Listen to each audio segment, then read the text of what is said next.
welcome to our St. Paul City Council Ward 4 Candidate Forum. My name is Florence Sprague, and I'm a league-trained moderator and a member of the Roseville Area League. However, I live in Maplewood, so love them or hate them, I can't vote for them. Today's forum is sponsored by the League of Women Voters of St. Paul Neighborhood Networks, and Fair Vote Minnesota. The League of Women Voters is a nonpartisan organization, and one of our missions is to have an informed and engaged electorate, and tonight's event would be a part of that. We do not endorse any candidate or party. We believe the success of St. Paul depends on the values, knowledge, and commitment of our elected officials. Thus, it's essential for the public to better understand the views, opinions, and commitments of people running for elected office in St. Paul. It is this understanding that better equips voters with information to make informed voting decisions. We appreciate the time given tonight by the candidates and the audience members. It's not easy when everyone is so busy. Before we begin, I'd like to remind you that you have cards on your chairs for writing questions for the candidates. And if you have a question written, please hold it up and a volunteer will collect it. Questions may then be consolidated, but we never have time for every topic. So be sure if your question doesn't get answered that you follow up with the candidate, check out their website, look at their literature. There are other ways, but we hope to get through as many topics as possible tonight. Okay, if you'd like to register to vote, maybe you've moved since the last election, stop by the League's table outside in the lobby and they can help you do that. Okay, before we get started, we have a speaker tonight about ranked choice voting, just to give us a little information so we understand that. Hello everyone, good evening. My name is Mai Yi, and I am a community organizer with Fair Vote Minnesota. Fair Vote Minnesota is a nonpartisan, nonprofit organization, and their mission is to reform the electoral system, and we advocate for ranked choice voting. So, as you may know, the city council race is a ranked choice voting one, and that means you get to rank all of these candidates in order that you like them the best. If your first choice doesn't have enough votes to go on, your vote will transfer to your second choice, and your second or third choice never harms your first, and ranking the same candidate multiple times does not help them. So it always maximizes your voice and power to rank your ballot. So today, listen for not only who your favorite may be, but how you might like to rank them. So if you have any more questions about how ranked choice voting works, I do provide literature out there in the table. And if you're also interested in voting by mail, I also provided absentee voting forms out there as well. And please, again, this year's election is on November 5th, and do plan on ranking your candidates and fill out the pledge card, which I do provide it out there too. Fill out pledge cards and to let my organization know that we have people out here who supports ranked choice voting and will rank their candidates. So thank you so much.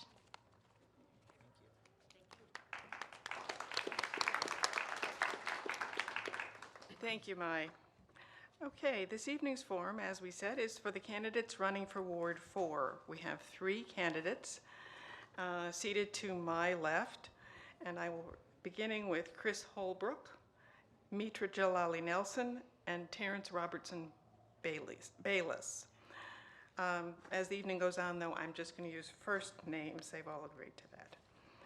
Okay, the candidates participating in tonight's forum have all agreed to forum rules which were included in their invitation.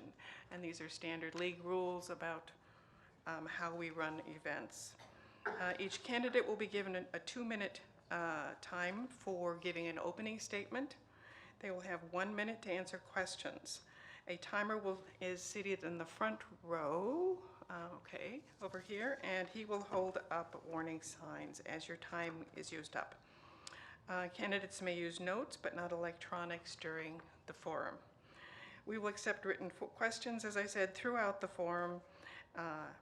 Questions must not be personal in nature, and they should pertain to topics relevant to the position. All questions must be addressed to all candidates, and volunteers will collect them if you hold them up. Again, if they're personal, embarrassing, hostile, or unclear, we won't use them. and questions that we collect all become property of the league. Similar questions may be consolidated or edited for clarity and brevity. All campaign literature needs to stay out in the lobby, not in this room. Please remain quiet as possible so that everyone may hear, and hold your applause till the end of the forum so that all of the time goes to the candidates, not to our applause. And please silence your cell phones. If for some reason you do have to take a call, step out into the lobby so it won't disturb the forum. Okay, please know that members of the media may be recording this forum for their own use, and that this forum is being recorded by our partner, St. Paul Neighborhood Network. If you check on their website, they have an elections page, and you can find when it's being broadcast and when it will be on their YouTube channel, and many other forums that they have also taped. With that, we're going to go to our opening statements. Again, candidates, you have 2 minutes, and they drew numbers as they came in, and Chris Holbrook has the first opening statement. Thank you. Thank you, Florence. I want to thank the League of Women Voters and, of course, SPNN and Fair Vote. I'm going to start out with a confession today. I'm not proud of this. I'm not happy, but I activated my furnace. So I wish it would stay warmer a little longer while we knock on doors. But anyways, my name is Chris Holbrook, and I'm running for Ward 4 City Council. I live in the Hamlin Midway neighborhood. I've owned my home for 20 years. I own a duplex. I rent out. My wife, Angie, I've been married 16 years. We have a dog, Baxter, the boxer, no children. And I'm running, I'm assuming we'll get to all these topics tonight, so if not, my literature is out on that table, but my platform is to fix the trash debacle, to fix the roads, which I nickname free parking, and to create a safe community policing environment. I really believe Ward 4 deserves a representative of the people to the government instead of a representative of government to the people. And if elected, if I receive enough of your votes, I intend to listen and include all input into a community solution that works for all of us. Thank you. Thank you. The next opening statement is from Mitra Nelson. Hi, well, thank you so much, League of Women Voters, for organizing this, to SPNN for covering it, and to all of you for being here and being part of this important conversation. My name is Mitra Jalali Nelson. I prefer to just go by Mitra. I'm really proud to be representing us here in Ward 4 on the St. Paul City Council. I am serving my first year in office after winning a gritty special election last year. I ran in a moment where our city was and continues to be tremendously changing. We have 20,000 new residents in our city. We have only about 4,000 new places that we've made for them to live. We have a younger, more diverse than ever population alongside generations who've built their home here. And I ran to lead that change, to be a new progressive voice for our future, and to make city government work better for our community. I'm also running to break down the barriers between our city government and our community. For so long, the City Hall has been this opaque, unclear structure, and I really ran to bring a whole new voice and perspective to those spaces, to push conversations when they're uncomfortable, to lead on the issues that I and my community care about and need to be addressed in the future, like police accountability and community first public safety, like our housing crisis and its myriad challenges, like building our community wealth, especially for communities historically disinvested in and disenfranchised, and for taking action on climate, one of the most urgent challenges of our time. So I'm very honored to represent you. I look forward to the discussion tonight, and I'd love to keep leading change for a full 4-year term this year at City Hall. Thanks. Thank you. And the final opening statement from Terrence Robertson Bayless. Thank you. Good evening. My name is Terrence Robertson Bayless. Also, thank you to the League of Women Voters and SPNN, and most importantly to the residents for being here. I truly am humbled to be sharing this space with you, and I'm really happy to see so many people turn out for this. From a young age, at the age of 21, I was facing homelessness. I was homeless. I was facing substance abuse issues, and I was in and out of jail. And it was at that time that I knew that something had to change, or there was a really good possibility that I could die, a very realistic possibility that I could die.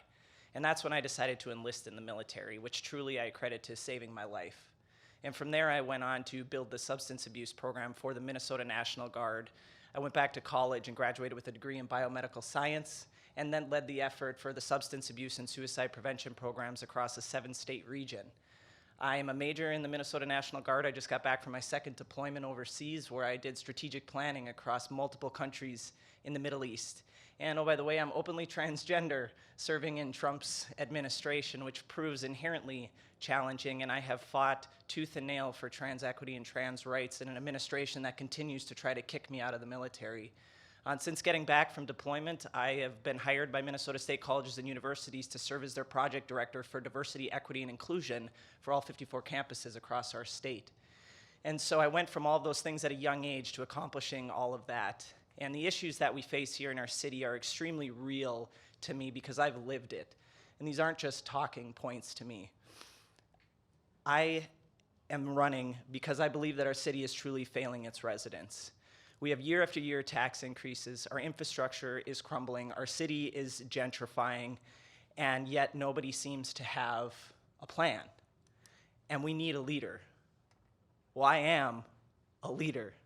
And not only am I a leader, but I am a leader that always has, and I'm a leader that always will stand up for the people and the causes that I represent. Thank you. Thank you. That concludes the opening statements. Now we'll go to the questions. The first one, and I will be shifting the order around. I will just warn the cameraman and the candidates. But to begin with, we'll just go in the same order for the first round or two. So then we'll shift down to 1, 2. So Mitra will go first. Okay. Please tell us about your leadership ability and experience and how that would translate to a council position.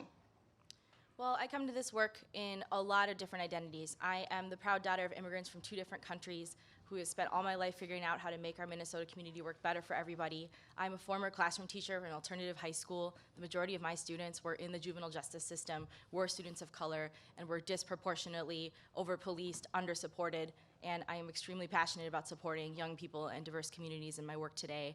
I'm a former policy aide. I fought for immigration rights and for better community first public safety as then Congressman Ellison's policy aide in his district office. And that experience showed me what it looks like to do transformative work that organizes people, that sources policy based on their experiences, and helps people feel connected to our government. Lastly, I'm a community organizer that has worked really hard to fight for school funding, to fight for housing justice, to fight for LGBTQ rights, all the things that are a part of my personal story. And I have been serving a year in office now representing our community, and I have learned firsthand what it's going to take to move our city forward. So I'm proud to be doing that work. Thank you. Next response from Terrence. Can I just repeat what I just said? No, just kidding. Leadership is something that just kind of comes naturally to me. I mean, I've been doing it now almost the majority of my adult life, and I excel in the military because I elevate the voices of the people that I serve. And the best laid plans are those that are developed by, with, and through the people that you represent or that you serve. And that's what's made me so successful as a leader, because I don't claim to have all of the answers, and instead I rely on the people that I'm serving with to help me develop in their best interests and in our best interests the plans that drive us forward. And I've served in extremely chaotic environments where sometimes, I don't have a lot of time to put into developing a plan where people's lives are literally on the line. And I don't take that lightly. And again, because because of the people that I've served with and the way that I treat my leadership, that is the reason why I've been so successful, and those are the skills that I'll carry forward with me as a city council representative. Thank you. And the final response on this question from Chris. Well, excuse me. I don't have military experience or city government experience. My experience is with people. My job for the last 25 years has been as a sales leader at my company, which involves listening to people and meeting their needs. And that's why I'm running. I really put a focus on serving the people that you're representing. As Terrence alluded to, you guys come first. And I feel at times our city leadership is a little arrogant and dismissive of the people they're serving, and they do not listen, really, you are the leaders, and we should be your representatives, and that's my philosophy. Thank you. For the next question, Terrence will begin the responses. What have you done to provide and encourage constructive dialogue respectful of both sides of the trash debate? The trash debate specifically. Well, most important thing again that I do is listen, and that's you can't understand things holistically if you're not willing to engage in difficult conversations and to listen to both sides of an argument. And I feel like right now, I think that we're getting a little bit of disinformation because the city isn't being completely truthful in the way that they, because we could have the opportunity to get out of this contract through the force majeure. And it's more about informing people in an unbiased manner, whether that's the trash or whether that's on any issue. And so instead of trying to divide people, it's hearing from both sides. How does this affect you? And what do you like about it? What do you not like about it? And I think that's incumbent upon those of us in leadership positions to take everything into consideration and to try to bridge divides, no matter what the issue is to hear it holistically and to not try to divide our community even further, but to try to unite one another so that we can all benefit. And you're never going to get 100% of the people to agree. That's not realistic. But again, we shouldn't be the people that are dividing our communities. We should be the people that are uniting our communities. Thank you. And the next response from Chris. Can I repeat everything you just said? Well, I have a very similar philosophy. I have been very active in submitting input and participating in the dissent of the trash mandate because it has not allowed sharing. It has not allowed zero wasters to opt out and haul their own trash. It's really become a burden on poor people, and unfortunately, 22% of St. Paul lives below the poverty line. Those people are impacted the most. The hearings I've gone to, it's been a split, 50-50, 45-55, for or against, and I think it's been disingenuous and not taken to heart that the city has had a lot of public input and involvement in making this decision. And I'm further disheartened that they have fought over 6,000 residents who signed a petition to ask for a referendum on this, using taxpayer money all the way to the Supreme Court. I really don't believe that's appropriate behavior. Thank you. And the final response on this question, Mitra. Sure. I was sworn in on September 5, 2018. I hit the ground running, and I literally went into my new office, and there were voicemails, phone calls, and emails piling up because people were trying to understand what is happening to my garbage on October 1, 2018, which is the date that it actually all rolled out. We just passed the 1-year anniversary of this new program. I've spent so much of my first year in office actually just listening to people in the rollout of this very, very new, big, huge system for our city to understand where is it working, where does it need to be better. And the common things I've heard are very simple. They boil down to generally 3 things. The first is just 1 to 4 unit apartment buildings, the sort of duplex, triplex, used to be able to cart share, now they can't. So that's something I think we need to look at to fix the contract going forward. It's zero waste and low waste people who feel like they're being punished under the current contract and want to be rewarded for doing the right thing environmentally. I think that's something we can fix and should. And lastly, it's condos and townhome associations. So we're working to fix those things through the contract. I'd like to see that work continue. I've tried very hard to hear out what people are going through. Thank you. For the next question, responses will begin with Chris. What is the single most powerful action the city could do to help its seniors age in place? I believe the taxes in this city end up raising costs on rents and services unnecessarily. We're having a discussion with the Episcopal Homes community in a week or 2. So I don't have any senior relatives in the city, so I would look to seek input and receive those suggestions and evaluate them as such. Thank you. Mitra. Well, I think that we have to embrace and create a range of housing options for people in our community that helps the new generation move in and helps the generation that's retiring find a new place to live nearby. In my first year in office, I've worked on the Luther Seminary site. That's a big, big opportunity for our seniors in St. Anthony Park, many of whom are aging and retiring and want to find a place to live. There's going to be an affordable senior co-op there. There's going to be some market rate, and there's going to be a mix of other things that the St. Anthony Park Community Council is working with community in my office on. So that's an example of the kind of project I've been proud to support. But right now, we simply have a lack of affordable senior housing. We do have great examples like Episcopal Homes, which kind of, actually I learned recently, started the wave of being willing to create housing along University and create housing specifically for seniors, especially on fixed income. But those are the kinds of things we need to replicate. We can't stand still. We've got to take action on that. Thank you. And Terrence? I was pleased to see the city take action on allowing accessory dwelling units to be more accessible for people to have, family members that want to live with you. My mother-in-law lives with us right now, and we've got 3 generations living underneath one roof. And that's a very cultural thing for my family as well, because my wife's side of the family is Mexican-American, and I think we need to do more to be able to make it easier for our residents who have differing cultural norms to be able to live underneath one roof and not make it punitive necessarily, because there's a lot of prohibitive things that enable people from having multiple people under one roof.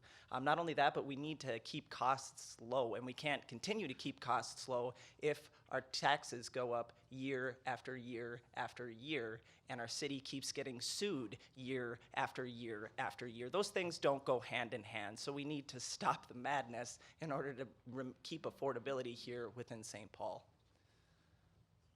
Thank you. Responses to the next question will begin with Mitra, and we're going to change directions. We're going to come this way to the candidate's right instead of the candidate's left. Changing it up. Yeah. So if I miss you, then you have to remind me if I get lost. Okay. Would you commit to opposing any attempt to repeal ranked choice voting in St. Paul? Oppose attempts to repeal it. Yes, I can commit to supporting that. I'm assuming it's a yes or no, so. Well, I mean, if you have your minute if you want to say more Yeah, about I ranked think it's a choice. good evolution. I think it allows for multiple voices to be heard. I've been a strong supporter and always advocate of ranked choice. I would not want to see that go away in our city. Okay. So that means we're coming this way. So Chris. Agreed. Oh, okay. I Terrence. I also support ranked choice voting. I would like to see that continue in St. Paul. Okay, that was easy. Okay, the next one. So let's see, if we're coming this way, we'll go Chris, and then we'll round that way. Okay.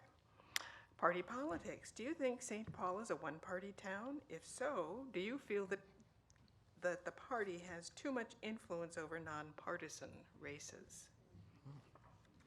Can I start? Mm-hmm. Yes and yes. Would you like more? I would. I think it's pretty evident St. Paul's a one-party town. It's, unfortunately, in my mind, the DFL came out, was it today or yesterday, to try and influence the outcome of the referendum on trash. This is a nonpartisan issue. It affects every citizen, and they're trying to turn it into a partisan one to put their foot and their support on the scale of the people that they have in office, which is everyone. So to say it's not one party, I think, is disingenuous, and that creates a power structure that can't be denied, and it's hard to fight. So. Okay, and Terrence.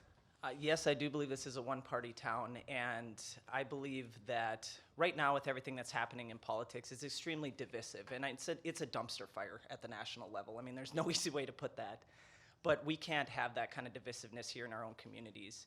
And I have worked in the military, for the last 14 years with extreme far-right conservatives and far left liberals. But again, I don't have a choice but to work with my counterparts to get the job done. Because again, I'll say it again, people's lives are literally on the line, and that's how I treat this. Because we can't come at things being so divided, and they can be as divided as they want at the state and the national level.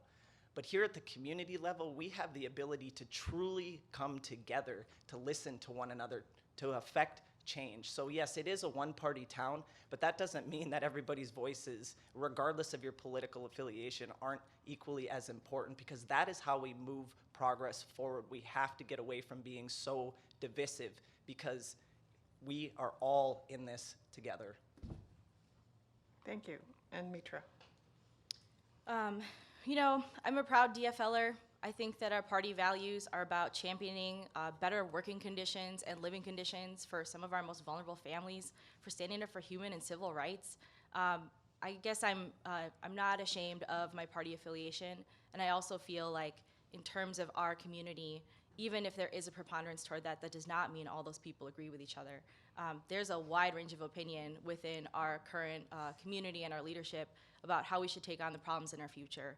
And I've been very, very clear about what my values are and what I stand for. And when you get into this job and see that it's really about getting to the heart of a matter, the core facts at hand, how you need to solve the problem, what the root cause of the problem is, I think that that is really where the work happens. And it's about hearing people out, listening to them. So, you know, I think I am not afraid to say who I am and what I believe in and fly my flag high and proud. And I've also brought those values to heart in the work I do every day for our city. Thank you. And let's see. The next question will begin with Terrence, but then it's coming around this way, right? Getting confusing. It is, yeah, okay. Okay, what is, in your view, a significant unused piece of property in your ward? And what would be an ideal use for it?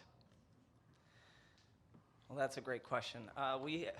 Within Ward 4, well, in Ramsey County in general, there is no green space that has already not been developed on. So every place that we're developing here within not only the city, not only Ward 4, but within the entire county is already been developed on once before. So we actually don't have any new areas of development. I would really like to see us move forward here within the area that we're actually in right now. We have a lot of industrial area here within Ward 4, probably some of the largest amounts of the industrial area within our city. And I think we have a phenomenal opportunity for development here and for infill, particularly for housing right along our green line. And I would love to see that move forward. And it was great to see the city classify this area recently over here as a creative enterprise zone and the entertainment district as well, because it's brought forth a lot of economic prosperity and diversity to our ward here in St. Paul. Thank you. Okay, and I'm staring at this saying, okay, where am I going now? To Mitra, right? So, you know, I was really glad to pass the entertainment district in the creative enterprise zone. So I'm really proud of that accomplishment in my first year in office. And I think it really does echo the belief I've had about how we can remake these spaces for our community.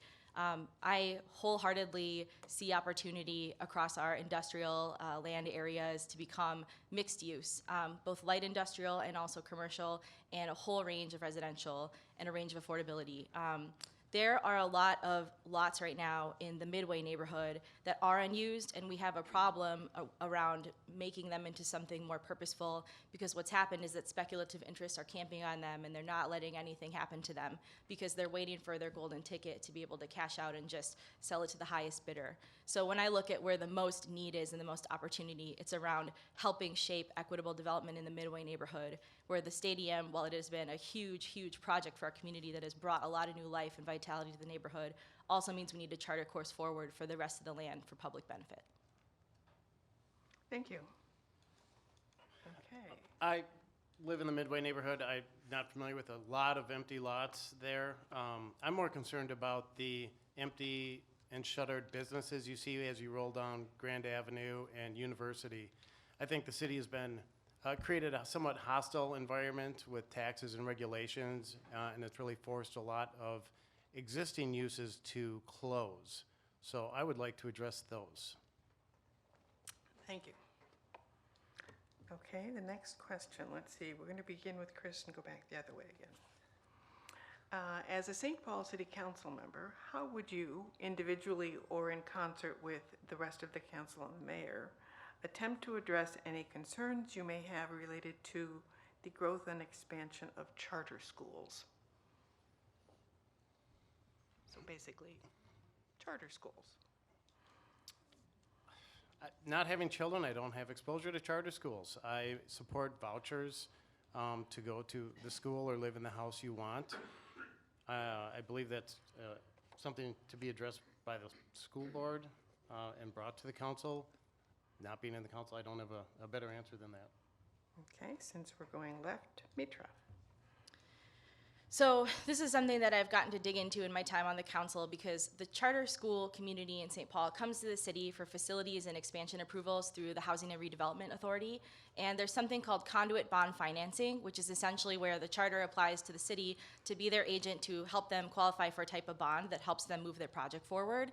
And the city doesn't actually do anything besides be the on-paper sponsor, essentially, but it has a secondary impact on our community from the tax base that we lose or don't gain back because the charters are there. So this is a mechanism that I've asked to look at. I'm really proud to be endorsed by the St. Paul Federation of Educators, which has also been working with me on this issue to make sure we have a healthy balance.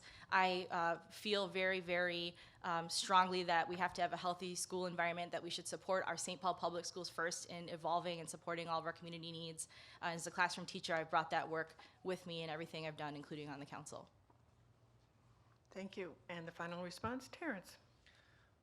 I believe that as a city, we have an inherent responsibility to work with our school board and with our county and our state officials, particularly around education. While it's not primarily our responsibility, we are all a part of this process. And one thing that is concerning for me with regard to charter schools is often they are backed by corporations that aren't even within the state, and they get a lot of our public funding and public tax dollars, and in some cases millions upon millions of tax dollars for development and or redevelopment, but there is an inherent lack of transparency on the organizations that are behind charter schools, and when you ask them for information, it's often clouded, and I would like to see a lot more transparency surrounding, not only how and what their interests are, but who is backing a lot of our charter schools and what their interests within our city are. Thank you. Okay, so now let's see, the next one will begin with Mitra, and we're going left. What is your position on Ide Mill Road improvement, parkway versus repaving? I've been excited about the proposal to convert it into a part bikeway, part roadway. I voted against an earlier proposal to only fund a $3.5 million improvement to Ide Mill Road without any kind of new vision. There are so many commuters from out of St. Paul that use Ide Mill Road mainly to get through St. Paul. They don't come into the city. They don't spend tax or dollars here. They don't actually stop. They're just using it to go through, and we pay for them to tear up the road. And so I'd like to see that road benefit residents better. And if you actually create that connection, you can support huge bike projects across the Twin Cities, like the Midtown Greenway, which would go through the heart of Ward 4, which I've been a huge advocate for. So I'd really like to see that go through. It's a long-running plan, over 20 years in the making. It has support from previous councils and administrations, and I think that it's about time. So I'm really excited about moving that plan forward for our city. Thank you. And to Terrence. I use my bike to commute to work, but I'm concerned about reducing from a 4-lane down to a 2-lane road, and I would like to see a more comprehensive plan on how we could make both work, so how we could continue to have enough lanes along with having a bike and a walking path. And my understanding is that the railroad that's right next to the Ade Mill Road will not sell, but I would still like our city to bring in a designer to see how we can make both of those things happen, because that road was designed to connect to 94, and they have over 20,000 cars that travel on that road each and every single day. So it would be, and the studies that have been done on it are about 20 years old, and so I think we need to do our due diligence through proper planning to make sure that we're not disproportionately affecting our neighborhoods by pushing increased traffic into our neighborhoods. And I think it's not either this or that. I feel like there is a way that we could move both forward to accomplish not only meeting the needs of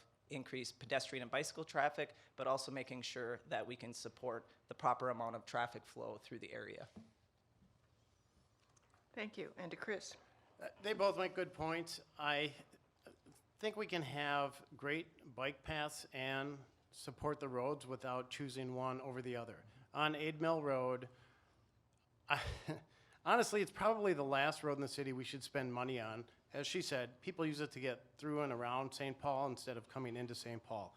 If you're gonna make it more useful to the neighborhood, it needs a lot more work than the $5 million or whatever they're gonna do to it right now. There are approximately $20 million of residential streets that are crumbling that need attention before that street does. I don't support turning roads into bike paths. I think we can find solutions to create separate spaces for each. And as I said, we have greater needs on our roads in this city. Thank you. And for the next one, the responses will begin with Terrence. And I'd like to ask the timer to make this a 2-minute, because I am looking at two questions here that are sort of bookends, opposite sides of the money issue. And I'm going to give them to you together because they you may want to link them. On the one hand, regarding the rise in property taxes, how do you represent constituents frustrated with giving a greater portion of their spending when they don't feel like the city is coming through with what they need? And on the other hand, the city does not have sufficient revenue for all the needs we're discussing. How can we increase revenue? Okay, those are both great questions. Thank you. So yes, I share in that sentiment because property taxes don't affect just homeowners. They affect renters, they affect small businesses, they affect the ecosystem of our entire city. My wife and I are young homeowners, and my mortgage has gone up $400 a month in 3 years. That is not sustainable, nor should it be sustainable. And when we look at ways that we fund our city, it's disproportionately getting shouldered onto property owners, but through property taxes. And there are other ways that we can utilize, whether it's fees or certain other taxes on motels or whatnot, to fund creative, like our housing trust fund. There are other ways that we can fund our city's projects. And our city lacks true transparency and a real plan, which is why we continue to be facing lawsuits year after year. We are spending hundreds of millions of dollars in lawsuits, and each and every single one of them, every time the city gets sued, it has lost. We haven't won a single lawsuit. And rather than just settling up front or admitting that they're wrong, they fight them all the way to the Supreme Court each and every single time. When is that going to stop? When are they going to take accountability and stop putting this back onto the residents of St. Paul, exacerbating the problems? But I guess that's what we get. And that's not fair. It's not fair to our residents. It's not fair to our businesses. It's not fair to the people who want to live in this city. It's not fair to anybody. And we can do better. In fact, we must do better than this. Thank you. And the next would be Chris. This city is great at creating staffing positions and not much else. We have an unbelievable addition to the city payroll. Every time a resolution, suggestion, ordinance gets passed, they create a new department and add new headcount. The former city council person for this ward, obviously Russ Stark, went into a brand new position for resiliency officer. They're adding a assistant for him now. They're currently adding a district council manager. They've created a department of sick time leave enforcement. They created positions to implement the trash mandate. All of these costs, I think, need to be looked at because we're not spending money on the actual projects or needs. Raising revenue outside of property tax, I believe there's some creative solutions which haven't been offered, explored by our current city council, such as pilot, payment in lieu of taxes. It was explored a couple years ago. It's never been implemented. That is a program where you ask the non-tax paying entities in the city to contribute a share. There are 27% of the properties in the city that pay no property tax. They're the stadiums, the universities, entertainment venues, government buildings. They consume a lot of services. This program works partially. You don't get everything you ask for, but for example, McAllister College, they have an endowment, a savings account of approximately $800 million. No property tax paid. They consume 53 acres of prime real estate.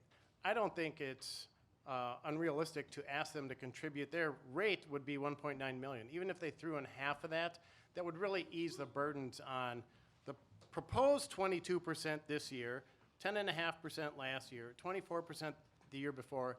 All of those increases make housing less affordable for everyone. Thank you. And Mitra. I think we need to balance responsible tax rates with a mix of other strategies. One, there's a lot of homeowners that disproportionately bear the burden because we're not like Minneapolis. We have most of the same amount of population, but something like a third of their budget because we don't have a giant, huge company presence in our downtown. Our downtown is very government. It's very churches and other historic landmarks, which is great, but it does have a revenue impact. We have huge universities. We have all these other churches and nonprofits all throughout the city that don't pay into the tax base. And so we do have to make that up somewhere. And supporting and embracing new development at a whole range of uses and income levels and case-by-case basis with community input is actually part of how we have to make up the gap. It's just about sustaining our city. There has been talk about pilot, so that is a program proposal that's been researched. It would essentially ask those entities to make a contribution back to the city, and I feel like that work has kind of fallen through the cracks. It was something taken up before I got into the city council, but I think it's time to revisit that. The other piece is there's a lot of ways that we give away or subsidize people's experiences here, and we don't actually capture the revenue. There's a lot of free parking all over the city, and our streets are in really rough shape, but we don't actually look at chances to capture revenue through opportunities for metering on commercial corridors, lots of ways to just basically offset the cost of free parking that we've not done enough as a city to do, mostly because of the understandable desire for convenience for people to drive their cars everywhere and have that be relatively easy. That's not free, though. There is a cost on every one of us in the city. So those are some of the ideas that I have. The other last thing I would say, one of the things that is actually being debated and processed right now through the courts is our right-of-way program. And I've spent a lot of time at my office hours this year, which I regularly have, having folks come up to me and show me their right-of-way bill. And sometimes it just doesn't add up, and it seems like it's really tough. So I'd like to look at changes to that, too.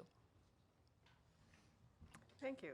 Okay, we're going to change direction again. We'll start with Chris, and we'll be going to the right. Did- Yes.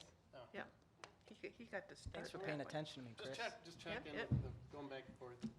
Okay, so we're start with Chris and going to the right, so it'll be Chris, Terrence, Mitra. Okay. Affordable housing. What is your solution to help address affordable housing issues in St. Paul?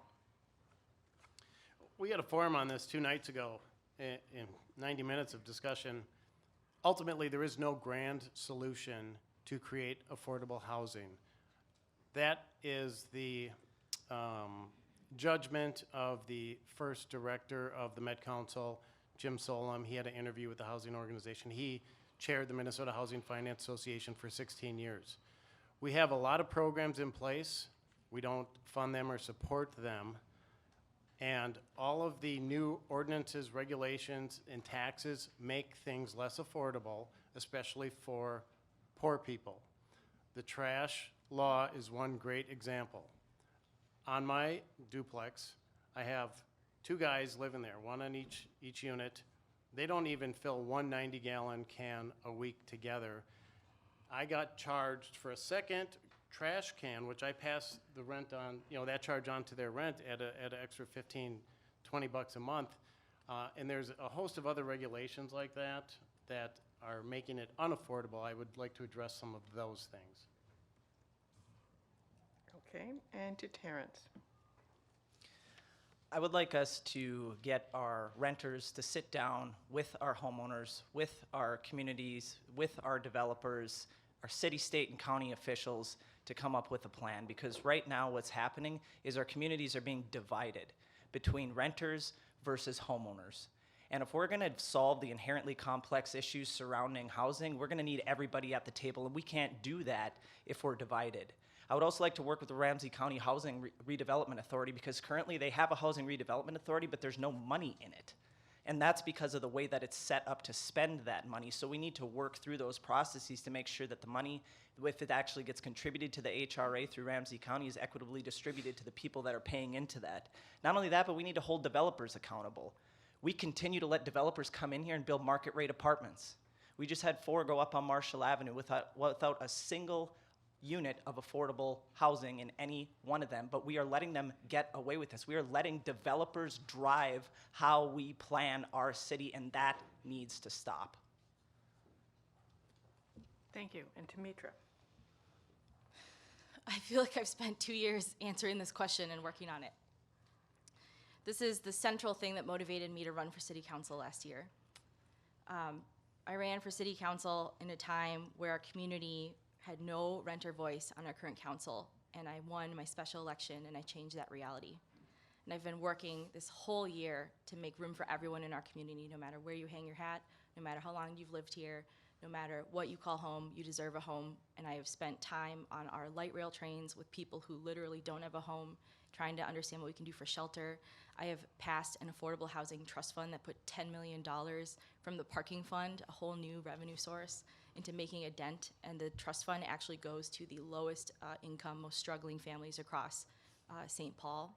I've worked to champion zoning and basically using our zoning code as one of the most powerful tools our city can use to make more kinds of housing legal across our community. And I'm working to champion tenant protections this year. There's so much more to do. I feel like I'm just getting started, but this is the heart of my work. Thank you. I'm just really enjoying the great variety of questions that you've all come up with. This is good. Something totally different now, and we're beginning with Terrence. What public arts projects do you support citywide? And we're going right. So art is something that is very deeply rooted within my family. Again, my wife has a lineage of performance and performance art. Through her mother being a traditionally trained Flakotiko dancer, traveling throughout the world, to my wife carrying on that mantle now, being a performer and a dancer who also travels throughout the world. And I would like to see us provide more opportunities to have community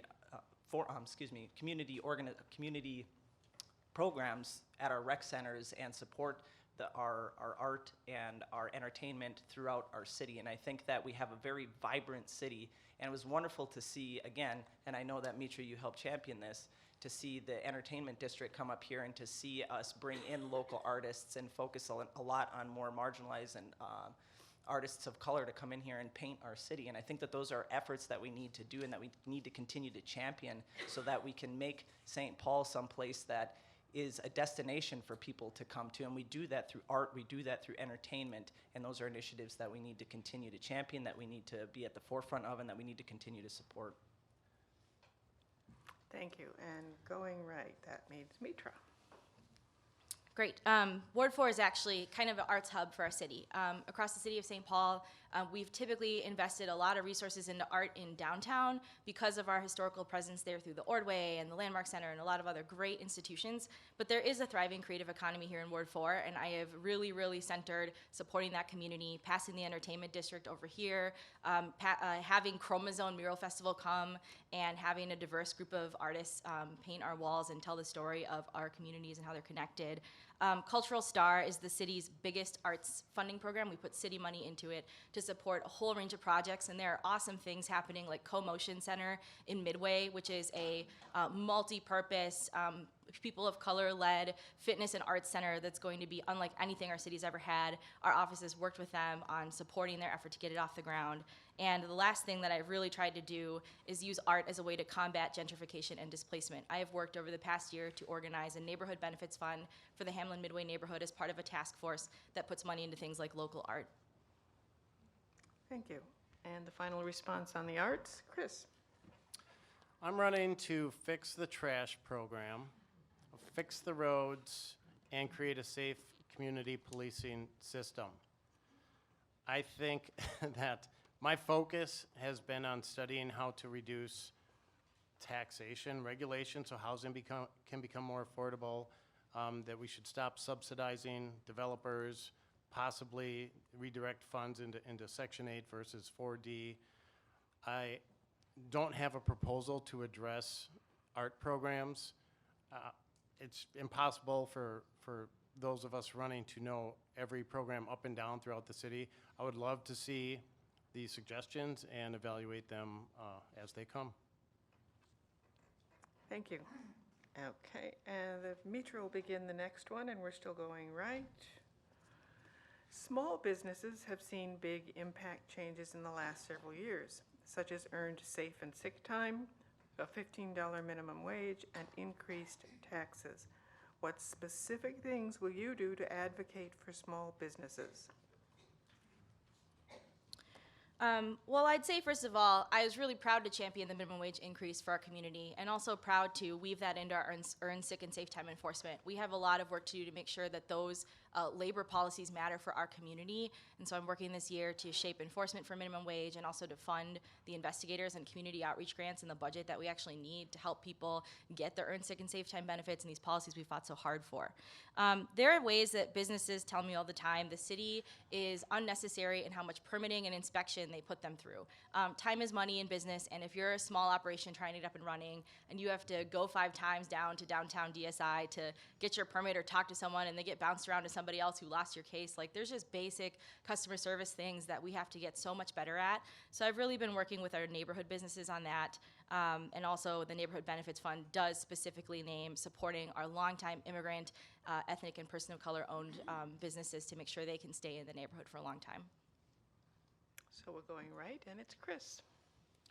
As I said before, the amount of shuttered businesses we all see, is alarming. I think the results we're getting from the city council are not what they are telling us they are working towards. When you see, I think, 600 jobs recently eliminated with the changes at Comcast, the closure of Walmart, the closure of Kmart. There's dozens of restaurants that have closed after being in the city for decades. Snuffy's Malt Shop cited their primary reason being overtaxation and overregulation from the city.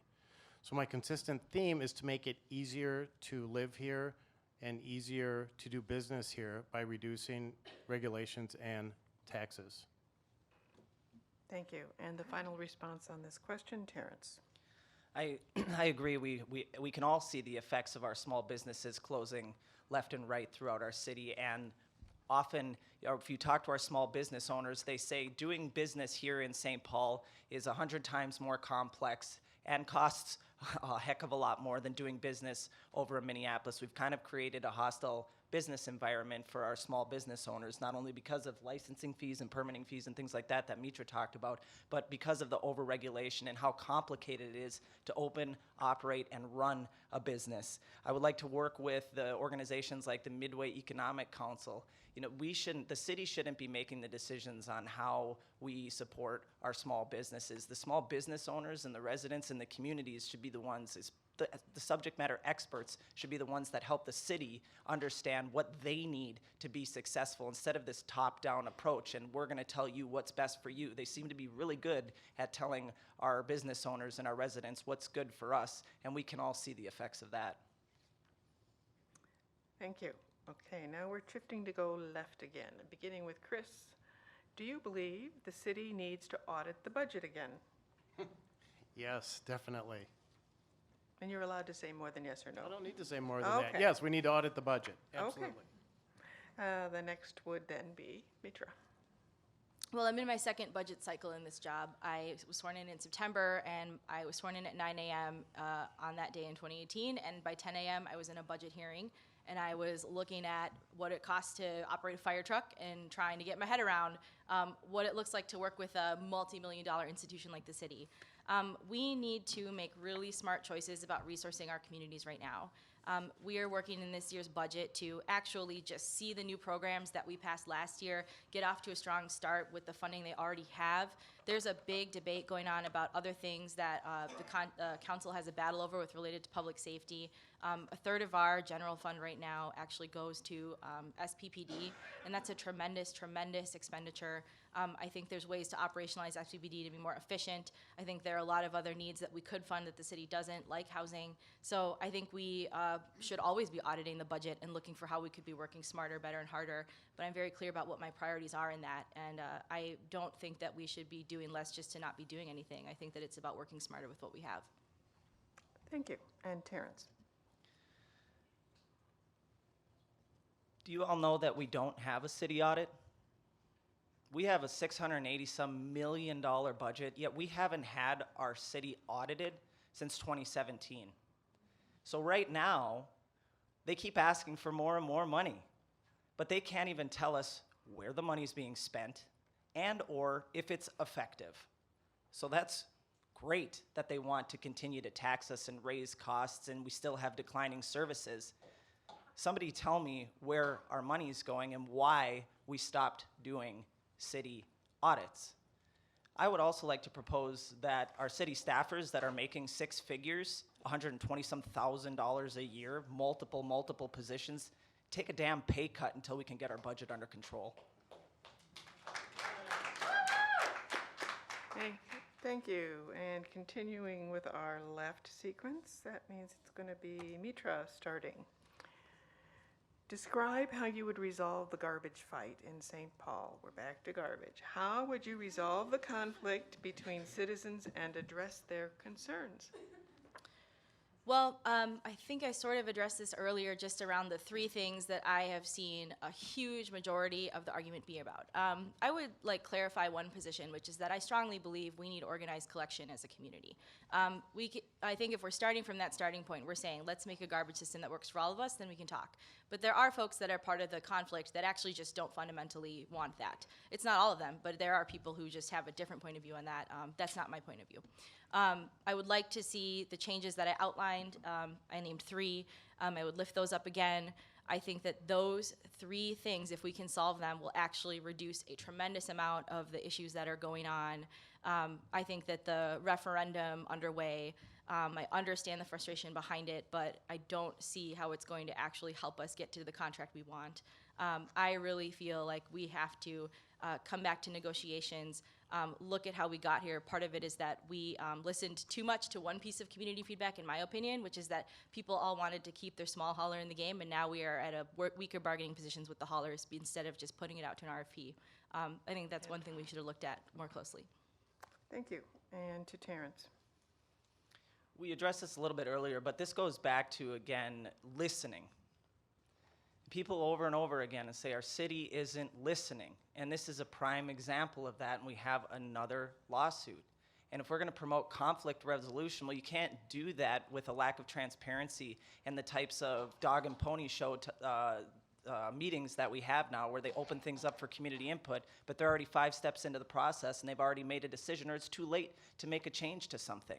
And it's all a PR stunt or scripted meetings. If you're going to have true conflict resolution, that starts with authentic community engagement. That starts with listening. That starts, again, with not a top-down authoritarian type of governance, but governance by people, by our communities, and for our communities. And that is an inherent responsibility upon our elected officials. And we need to do that through transparency. Open this back up to the people and stop making decisions that keep getting us into these predicaments year after year. Thank you. And to Chris. I'd like to remind the audience, please save your applause. I'm glad you're finding things that appeal to you, but save your applause till the Getting end. too spicy in here, right, Florence?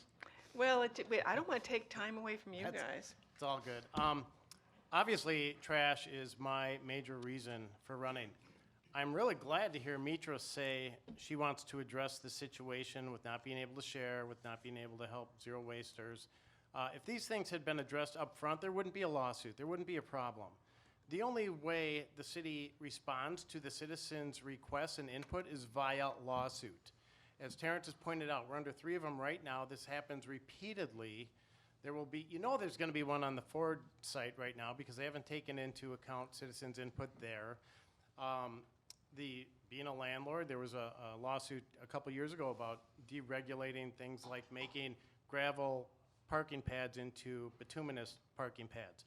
So they don't listen until they're sued, and then they spend our money fighting us. I think the only way we can fix any of this is by voting no, starting over, having options, and to do that, we need a new city council, period. Thank you. And the last, going to the left, so we'll begin with Terrence. How can you address safety on the light rail by incorporating restorative practices? So first off, I want to say that poverty isn't a crime, yet we treat it like it is. And right now we are facing a significant challenge with our homeless population. And now the light rails are no longer going to be running at night, which displaces hundreds of people. And when you have a lack of access to opportunity, you are going to see inherent challenges surrounding safety. And as someone who has experienced homelessness, we need to support more programs in the communities and the organizations that are doing the work. Because it's going to take the most affected people coming to the table with our communities to help solve these issues. And we have a tremendous amount of opportunity with regard to that. But again, it needs to come through the people to solve these issues. And I just can't reiterate enough that poverty does not equate to crime. Thank you. And to Chris. One of my top issues is creating safe community policing environments. The question you asked about restorative justice, I actually find very interesting. I actually ran into Mitra at a St. Anthony Park forum about this, where the victim and the perpetrator have like a sit down, a peace council, and bringing community members instead of creating a record and a felony and things like that. And I think there's a lot of solutions like that we haven't explored, and we need to engage our community better to do that. Part of that is not cutting the police force right now. There are better policing models. There are things that we have not funded, like the Community Oversight Board, PCIARC. There are other things we can do, such as liability insurance for policing. I'm not promoting adding police. I think we do need a transformation, but I also think that working those solutions out with our communities will be best for all of us. Thank you. And to Mitra. The original question about safety on the light rail, I hear all kinds of things related to safety, and I think it's really important not to conflate the issues, because a persistent anti-transportation, anti-urbanism theme is that public transportation breeds crime and homelessness and all these things. And so when I really have tried to map the public safety things going on in my ward, which does heavily include the light rail, it comes into St. Paul through our ward, through Ward 4, there's a few correlations. One is, how are we going to support our homeless community who actually finds the light rail to be better shelter than pretty much all the shelters in other places that there are. I strongly opposed our Met Council decision to put people off the train. I had literally stayed up till 5 a.m. talking to all of them and hearing what their firsthand issues were. We need to do more as a city besides funding Winter Safe Space and helping people in encampments to take on homelessness, but we also need our county and state partners to help. A lot of the crime happening around the train is actually happening in the big box empty retailer parking lots where nothing is going on at night. Things go down in the parking lot, and then it's happening near train stations. We have to take those on for what they are. That's gotta be addressed. Thank you. And now we're going to go to the right again. So we're back to Chris starting, but we're going to the right, which means looping around. Okay. Get confused. For every time. What would be the single broadest action the city could enact to fight climate change? Holy moly, that is a great question. I think the city is starting to do some of that with, obviously with promoting bike amenities and paths. They converted a bunch of fleet vehicles recently, I read, to green vehicles. You know, I think there's a host of solutions. We're just embarking on that transformation. So without having an audit and seeing what we're spending on what as far as fuel and waste and pollution output, it's really hard to say one great grand solution is apparent before us. Thank you. Terrence. So our city passed the Climate Resilience Plan recently, which we pay somebody $127,000 to be in that position, but he let Xcel Energy pretty much write the plan. So good for him.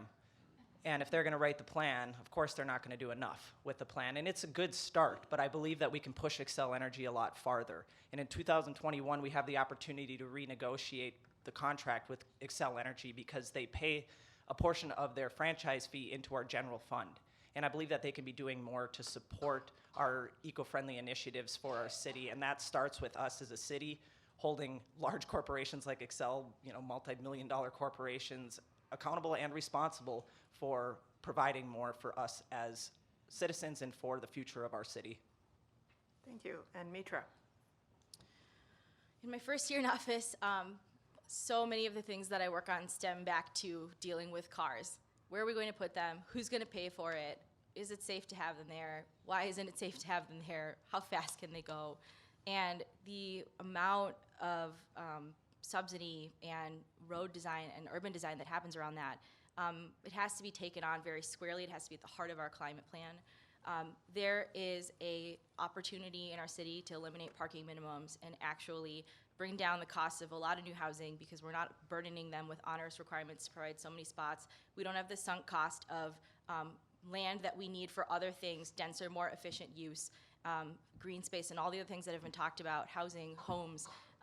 That land that's limited is often being made to go to cars, and we're just perpetuating the cycle we're in over and over and over again. So I would support eliminating parking minimums citywide as a huge structural change we can make to actually start to change how we built our city. Thank you.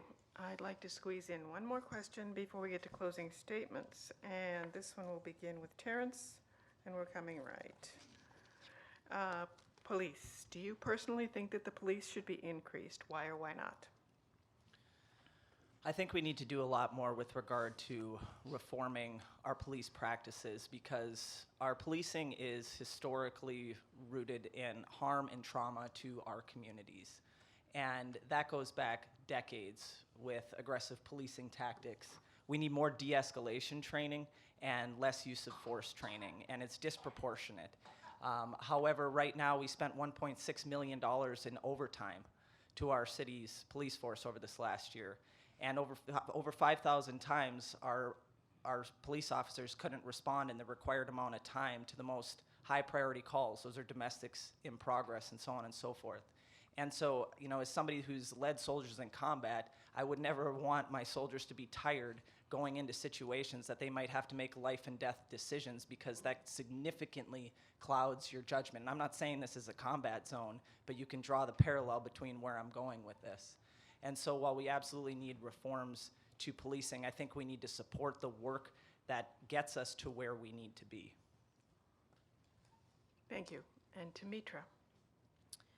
I do not support increasing the police force right now. I think that we mainly use officers as a reactive tool, and we're actually still not solving the root causes of a lot of the problems that we're seeing in our community. We have to be really mindful of how crime statistics get talked about because a lot of violent crimes in the city are down, but the things that are up that are causing very understandable and unacceptable stress and tension for people are things like shots fired, where gunshots go off, nothing has actually happened to hurt anybody, but it's not normal to live in a place where there's gunfire. That's not something anyone should have to experience, but it then gets used to justify the need for more officers, and officers are there to respond when a gun has already been fired, but we need to start way, way sooner than that. So I've been looking at what the city can do to take more action on gun violence that isn't policing, that isn't ShotSpotter, and some of the other very expensive things that some of my colleagues on the council want to support. I've been a huge advocate for community-first trauma response programs like mental health and other crisis interventions that are not sending traditional officers to help people in crisis. That's a big portion of our calls. Thanks. Thank you. And the final response on the question? Chris. I do not support adding to the police force. I do not support deducting from the police force. I think we need to fund them, especially right now. I think we need to take a hard look at how we police, how the money is spent. We need some cooler heads to prevail. We're in a very turbulent time right now, and a quick reaction one way or another I don't think is the solution. It seems from statistics we are in the median range for cities of our size as far as crime and policing. So there are solutions to make it, make things improve with community involvement. Again, I think there has been a lack of support from the city for the Community Oversight Board. There has, and I lastly propose liability insurance, professional liability insurance carried by the police, similar to doctors who carry malpractice insurance. The city has paid out in the last 2 years over $2.5 million for misconduct, and that would also help our budget. Thank you. Thank you. And that will conclude the question and answer portion of the forum tonight.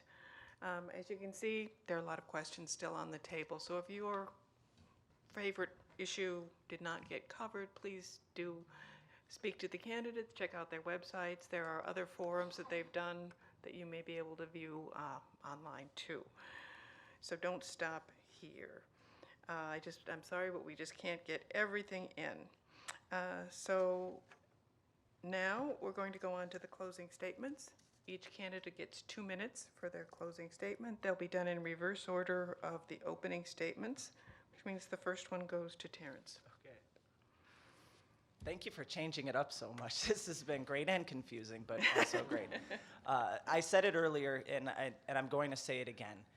Right now, our city needs a leader. And not only do we need a leader, but we need a leader who listens. And I have dedicated my life to service. I have a track record of standing up and fighting for the people and the causes that I represent, and I do not plan on stopping now. And right now, more than ever, we need transparency, and that is why my motto is T is for transparency. And I don't say those words lightly. That actually means something to me.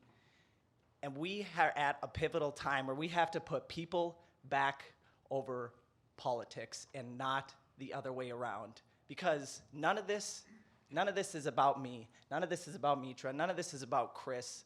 This is about our future and the future of our city. This truly is about us. And a vote for me is a vote for us. Thank you. Thank you. The next closing statement will be from Mitra.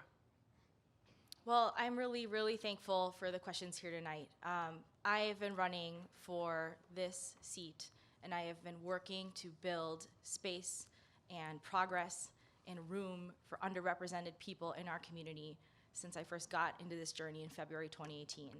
I am really proud of the work that we've been able to do together in a year. We have put millions of dollars on the table for our community, for our most vulnerable residents. We have pushed difficult conversations that people often have not engaged in because they were afraid of the conflict or they were afraid of rocking the boat.